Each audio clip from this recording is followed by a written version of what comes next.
Welcome back to episode 4 of Abiotic Factor. If this is your first time here, there will be a link in the description to the full playlist.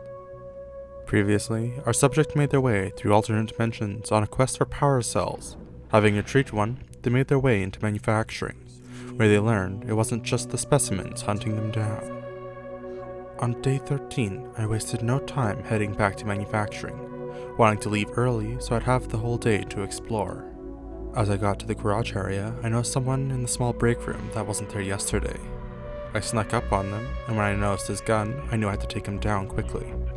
After an intense fight, he finally fell to the ground. He dropped a backpack that was quite a bit larger than the one I had. I put it on quickly and moved on, not wanting to dwell on what I had done any longer than I needed to. Farther along, I came across another soldier, who was instantly hostile on sight. Having no choice, I fought once more, and eventually took him down.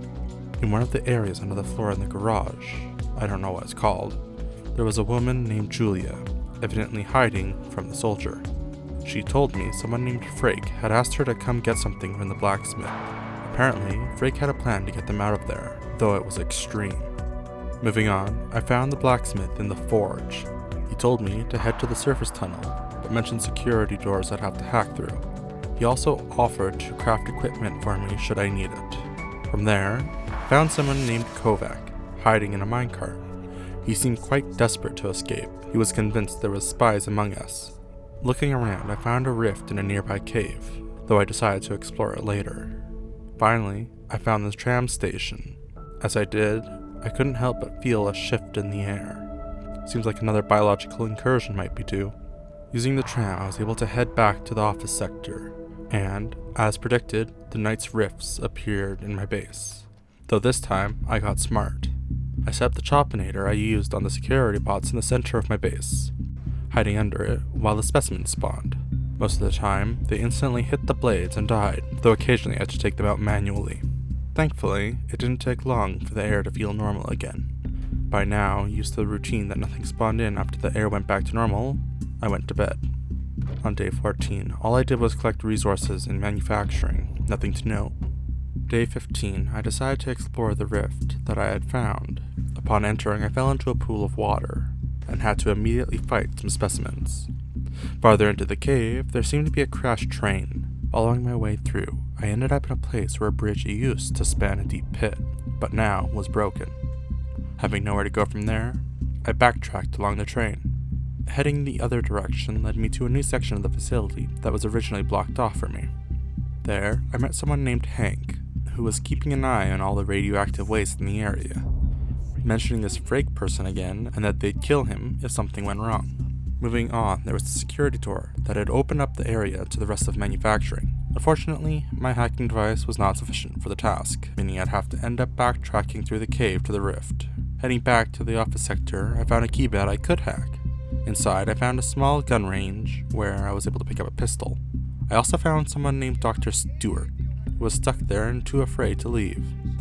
He did give insight on the perforations in the portals going haywire though. When I got back to base, I was able to craft a better hacking device, so I'd hope I'd be able to open up more of the facility and escape.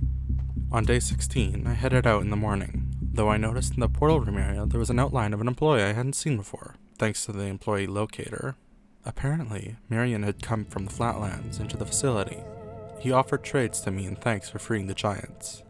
Hopefully, I wouldn't regret freeing them. The rest of the day was spent collecting resources for manufacturing, as well as taking out a few more security bots. Apparently the facility replaces them when they're destroyed, so more CPUs for me. Day 17, I wasted no time heading into manufacturing, and opening that security door that I wasn't able to open before.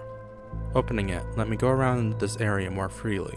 From there, I found another security door that when I opened it, led me to the surface tunnels. Following the road, I came across sunlight, or so I thought. As soon as I approached, I realized it was just very bright lights. Approaching the lights, I came across someone called Hasta Tria. They begged me not to shoot, explaining that we were together in this prediction. He said they had come there to cleanse and suppress, but this chaos was beyond their capacity to suppress. Once more, Frake was mentioned, having holed herself up in the processing plant. Apparently they had collapsed the surface tunnel. I was so close. By the sounds of it, I needed to find Frake. She'd know the way out. From there, I decided to head back to base. Thank goodness I did, too. Another biological incursion was due.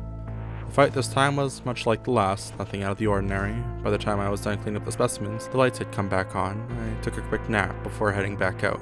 On day 18, I made the devastating mistake of forgetting my radiation suit and going into a heavily radiated area. I got so sick I had to rush home and down iodine tablets, almost starving a few times from hunger to the vomiting. A few hours later, I finally felt well enough to make my way about. I only had time to explore a little, found a new rift in the office sector, before the lack of sleep caught up to me and I headed to the base back to bed. Day 19 was mainly exploring deeper into manufacturing in an attempt to find Frake. I had a few close calls, but kept on my way. I found out the Zors were actually called XORs, or something. I had been saying it wrong this whole time. Whoops. I followed the tunnels to the right, coming across some people trying to drill through the door on my way.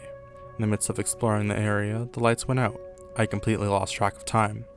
Thankfully, there was cots nearby, and I was sure I was safe enough for a quick nap. Day 20, I explored the rest of the right tunnel, then began going to the left. I soon found a large door that, when open, led to the men guarding the crane. Unable to fight them with my current gear, I moved on, found a sniper and took him out. They dropped their rifle too. I'm unable to use it currently, but hopefully I'll be able to in the future. By this time, I had a stockpile of quite a few power cells. I didn't know what I'd need them for, but at this point I just kept them in case. Heading back to my base for now, I was able to craft better armor. Hopefully the bullets would just deflect off me. I decided to head to bed for the night from there. Tomorrow, I'd fight the men guarding the cranes, hopefully freeing the person hiding within. Thank you for watching. Consider liking and subscribing if you enjoyed, and I'll see you next time.